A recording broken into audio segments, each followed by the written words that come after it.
ఓటుకు నోటు కేసులో A1 రేవంత్ రెడ్డికి మధ్యంతర బెయిల్ ఇవ్వడానికి ఏసీబీ కోర్టు ఓకే చెప్పింది. రేపు జరిగే కూతురు ఎంగేజ్మెంట్ కు వెళ్లడానికి ఓకే చెప్పింది. కాకపోతే బెయిల్ ఇవ్వడానికి కొన్ని షరతులు పెట్టింది. ఉదయం 6 గంటల నుంచి సాయంత్రం 6 గంటల వరకు మాత్రమే బెయిల్ ఇచ్చింది. ఈ టైంలో రాజకీయ నాయకులతో పాటు మీడియాతో మాట్లాడొద్దంటూ కండిషన్ పెట్టింది. అలాగే రేవంత్ పెట్టుకున్న రెగ్యులర్ బెయిల్ పిటిషన్ ను రద్దు చేసింది.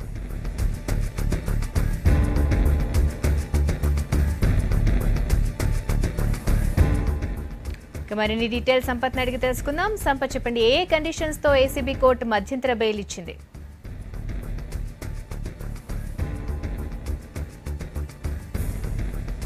5 కోట్లకు సంబంధించిన డీలు వ్యవహారంలో రేవంత్ రెడ్డి, సెబాస్టియన్, ఉదయ్ సింహలు ఏసీబీ ప్రత్యేక న్యాయస్థానంలో దాఖలు చేసుకున్న బెయిల్ పిటిషన్ ని, మధ్యంతర బెయిల్ పిటిషన్ ని ఏసీబీ కోర్టు తోసిపుచ్చింది. తోసిపుచ్చుతూ మానవతా దృక్పథంతో, మానవతా హృదయంతో కేవలం రేవంత్ రెడ్డికి సంబంధించినటువంటి తన కూతురు నిషితారెడ్డికి సంబంధించినటువంటి నిశ్చితార్థం ఉన్నటువంటి నేపథ్యంలో రేపు ఉదయం 6 గంటల నుంచి సాయంత్రం 6 గంటల వరకు, అంటే 12 గంటల సమయం వరకు మాత్రం రేవంత్ రెడ్డికి తనకు సంబంధించినటువంటి కూతురికి సంబంధించినటువంటి ఫంక్షన్ కి అటెండ్ అయి తనకు సంబంధించినటువంటి కార్యకలాపాలన్నీ చూసుకోవడానికి పర్మిషన్ ఇచ్చింది. దానికి కూడా పూర్తి స్థాయిలో ఈ 12 గంటలకు ఇచ్చినటువంటి పర్మిషన్ లో కూడా స్పష్టంగా ఏసీబీ కోర్టు కొన్ని కండిషన్స్ అప్లై చేసింది. షరతులతో కూడినటువంటి మధ్యంతర బెయిల్ ఇచ్చిందని చెప్పొచ్చు. దాంట్లో పొలిటికల్ సంబంధించి రాజకీయ పరమైనటువంటి సంప్రదింపులు గానీ, లేదంటే వాళ్ళకి సంబంధించిన దానికి సంబంధించినటువంటి స్పెషల్ మీటింగులు గానీ, లేదంటే ఫోన్లలో సంభాషణలు గానీ, లేదంటే రాజకీయ పరమైనటువంటి కావచ్చు, లేదంటే కేసును ప్రలోభ పెట్టే రీతిలో గానీ, సాక్షులను తారుమారు చేసే విధంగా కానీ, ప్రలోభ పెట్టే విధంగా కానీ ఎలాంటి చర్యలకు పూనుకోవడానికి వీల్లేదు. కేవలం నిశ్చితార్థానికి సంబంధించిన వ్యవహారంలో, తన కూతురికి సంబంధించిన వ్యవహారాన్ని మినహాయిస్తే ఎక్కడా కూడా తాను తలదూర్చడానికి వీల్లేదన్నటువంటి స్పష్టమైనటువంటి షరతులు చేసింది. షరతులు చేస్తూనే దానికి సంబంధించినంత వరకు మొత్తం కూడా రేవంత్ రెడ్డికి సంబంధించి రేవంత్ రెడ్డి 12 గంటల పాటు జైలు నుంచి బయటకు వచ్చి తన కూతురు ఫంక్షన్ కి అటెండ్ అయినటువంటి నేపథ్యంలో మొత్తం కూడా ఒక ఎస్కార్ట్ దానికి సంబంధించి మానిటరింగ్ చేస్తుంది. ఎక్కడా కూడా తాను ప్రలోభాలకు గురి చేయడం కావచ్చు, సాక్షులను ట్యాంపరింగ్ చేయడం కావచ్చు, వేరేదైనటువంటి కార్యకలాపాలకు పాల్పడకుండా ఎప్పటికప్పుడు తను నిశ్చితంగా పరిశీలిస్తారు.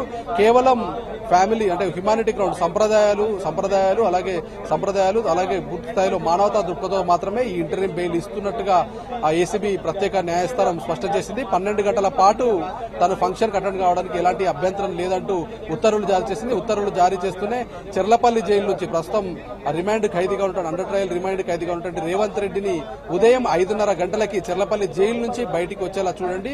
సరిగ్గా 6 గంటల సమయంలో తనను బయటికి పంపించండి. పంపించిన తర్వాత మళ్లీ తిరిగి 6 గంటల సమయంలో తిరిగి జైలుకు వచ్చే విధంగా చూడాల్సిన బాధ్యత జైలు అధికారులది అనేది కూడా వాళ్ళు స్పష్టం చేశారు.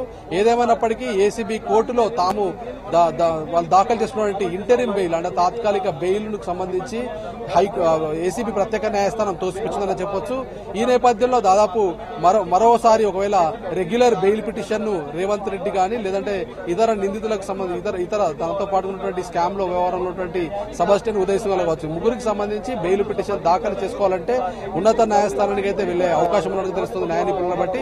ప్రస్తుతం అయితే 2 రోజుల పాటు మధ్యంతర బెయిల్ ఇవ్వాలి, తన కూతురు ఫంక్షన్ ని దృష్టిలో పెట్టుకుని 2 రోజుల పాటు బెయిల్ ఇవ్వాలని తాము వేసుకున్నటువంటి పిటిషన్ అయితే ఏసీబీ ప్రత్యేక న్యాయస్థానం తోసిపుచ్చి కేవలం 12 గంటల పాటు ఉదయం 6 గంటల నుంచి సాయంత్రం 6 గంటల వరకు మాత్రమే ఈ ఫంక్షన్ లో అటెండ్ అవ్వాలి. అక్కడ ఎక్కడా కూడా ప్రైవేట్ గా గానీ, లేదంటే కొంతమంది రాజకీయ నేతలతో గానీ సంప్రదింపులు గానీ, మీటింగులు గానీ ఎలాంటివి చేయడానికి వీల్లేదనేది ఏసీబీ ప్రత్యేక న్యాయస్థానం స్పష్టం చేసింది.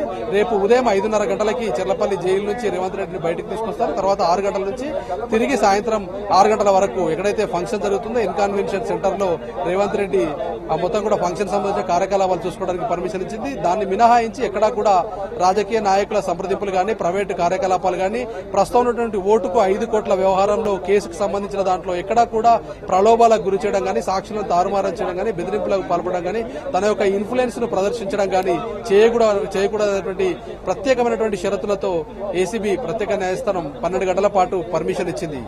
థాంక్యూ సంపత్.